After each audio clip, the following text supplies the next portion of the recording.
সালে চীনের একটি শপের সামনে ঘটে এই ঘটনা। প্রথমে বাইক নিয়ে এই দাদার বৌদি আসেন শপের সামনে থাকা বাইকটি চুরি করার উদ্দেশ্যে।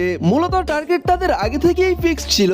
এসেই ভাইজান নেমে পড়েন তার ক্রিয়েটিভ কৌশল ব্যবহার করে বাইক চুরির মিশনে। বেশ কিছুক্ষণ চেষ্টার পর এক পর্যায়ে মশাই সফল হয়ে যান। এবার তাদের পালানোর পালা। বাইকে উঠেই দুর্বার গতিতে ছুটে চলেন এই দাদা বাবু। তবে একই বৌদির বাইক যে স্টার্টই নিচ্ছে না। এমন সময় বাইক চুরির আলামত বুঝতে পেরে শপ থেকে বেরিয়ে আসেন শপের মালিক। কিন্তু চোর কোন দিকে গেছেন তা বুঝতে না পেরে তারা শপে ফিরে যায় সিসি ক্যামেরার ফুটেজ চেক করতে। আর তখনই কেঁচো ঘুরতে গিয়ে বেরিয়ে আসে এমন আস্ত সাপ। মানে আনপ্রফেশনাল এই বেকুব চোর বৌদি। শপের মালিক আর কর্মচারীর হাতে জব্দ হয়ে আবার সেই কি এক নাজেহাল অবস্থা। কথায় আছে একটি ভুল সারা জীবনের কান্না। চুরির সাথী হিসেবে বৌদিকে এনে দাদা এখন তা হারে হারে টের পাবেন। হ্যালো।